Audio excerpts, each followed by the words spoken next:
नमस्कार। जय श्री महाकाल। मैं पंडित शेषनारायण आचार्य आप सभी को पहले दिन से लेकर के 9वें दिन तक विशेष पूजा करने की विधान शास्त्र कैसे मानता है इस विषय में जानकारी देने जा रहा हूं। कि जब नवरात्रा होता है तो महाकाली, महालक्ष्मी, महासरस्वती की उपासना करती है। पहले तिथि से लेकर के 9वीं तिथि तक हम विधि विधान के साथ हम पूजन अर्चन करते हैं। तो शास्त्र मानता है जो पहले दिन जो मन में संकल्प करें तो पहले किसी एक माला का जाप करते हैं। आप एक कोई वस्तु चढ़ाते हैं तो पहले दिन एक चढ़ाएं, दूसरे दिन 2 चढ़ाएं, तीसरे दिन 3 चढ़ाएं, चौथे दिन 4 चढ़ाएं, 5वें दिन 5 चढ़ाएं, 6वें दिन 6 चढ़ाएं, 7वें दिन 7 चढ़ाएं, 8वें दिन 8 चढ़ाएं, 9वें दिन 9 चढ़ाएं। अब फिर उसके विधि विधान के साथ आप उसको संपन्नता करें।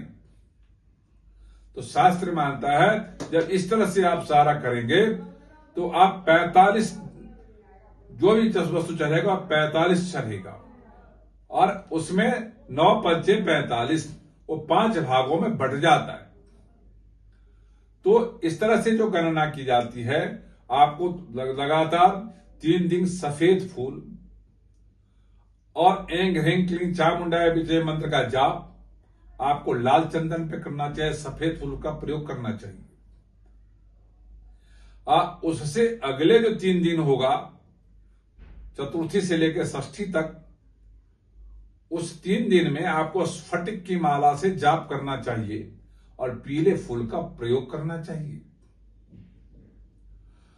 उससे आगे जाकर के आपको जो कमल कट्टा होता है उसको कमलाक्ष बोलते हैं, उससे आपको पूजा मंत्र का जाप करना चाहिए और उस दिन आपको लाल सफेद फूल या कमल का फूल भगवान पर अर्पण करना चाहिए। और मंत्र का विधान यही होगा 1 2 3 दिन में, और उसके बाद 4 5 6 7 8 9 दिन में 9 गुना बजादा बढ़ जाएंगे, धीरे धीरे बढ़ते चले जाएंगे। तो उस हिसाब से आपको शुरुआत का जो 3 है आपके पितरों का नाम जाता है, दूसरे आपके ऋषियों के नाम जाता है, तीसरे आपके साथ रहता है। तो इसीलिए 3 भागों में बांटा गया है। तो कहते हैं पितृ यदि आपको आशीर्वाद देगा तब भी आपको उसको उस पर स्थिर रखना है, उसके लिए अच्छी बुद्धि की जरूरत है। तो वहां पर कहते सप्तम काल रात्रिश्च, जो शुरुआत के 3 दिन है वो यदि किसी प्रकार का दोष है उसको कंट्रोल करना है।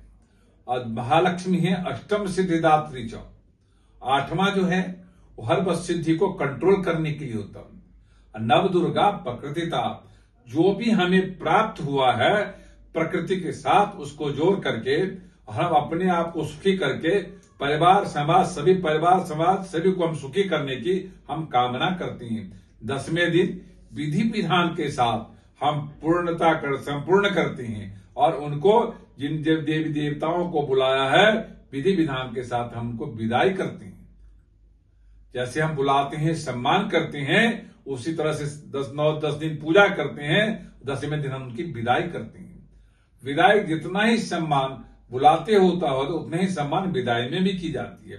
और फिर हाथ जोड़ के कहा जाता है कि फिर दोबारा जब अगले साल आएगा तो फिर मैं आपको इसी विधि विधान के साथ बुलाऊंगा, इसी सम्मान के साथ बुलाऊंगा और इसी विधि विधान सम्मान के साथ आपको विदाई भी करूंगा। आप मुझे आशीर्वाद देके जाएं जो अगले साल इससे बड़े आकार में मैं आपको लेके आए। ऐसा शास्त्र का कथन है। तो सफेद फूल, लाल फूल, लाल सफेद पीले फूल को एक साथ युति करके आखिरी 3 दिन प्रयोग करें। और आपको शुरुआत के 3 दिन में सरसों तेल का दिया जलाएं, दूसरे 3 दिन में तिल तेल का दिया जलाएं और आखिरी के 3 दिन में घी का दीपक जलाएं। चले पहले दिन 1 दीपक जलाएं, दूसरे दिन 2 दीपक जलाएं, तीसरे दिन 3 दीपक जलाएं, वो सरसों तेल का जलाएं। और चौथे दिन 4, 5वें दिन 5, 6वें दिन 6 वो तिल तेल का जलाएं, 7वें दिन 7, 8वें दिन 8, 9वें दिन 9 ये घी का दीपक जलाएं। और इस तरह से यदि आप जलाते हैं तो दीपदान का महत्व, मंत्र का महत्व, पुष्प का महत्व, इस सभी का महत्व एक बराबर है देवी उपासना में। उसमें लाल पुष्प का विशेष महत्व है, इत्र का भी विशेष महत्व है, लौंग का भी विशेष महत्व है, अग्नि का भी विशेष महत्व है, घृत का भी विशेष महत्व है, गंगा जल का भी विशेष महत्व है, तुलसी दल का भी विशेष महत्व है, और श्रीखंड चंदन का विशेष महत्व है। तो इस सभी महत्वों को ध्यान में रख करके आप देवी के चरणों में अर्पण करते हैं, उनको श्रृंगार करते हैं, उनको सम्मान करते हैं, तो विशेष फल आपको प्राप्ति होता है। ये वीडियो यदि अच्छा लगा हो तो लाइक करना, सब्सक्राइब करना, शेयर करना ना भूलें। ओम शांति।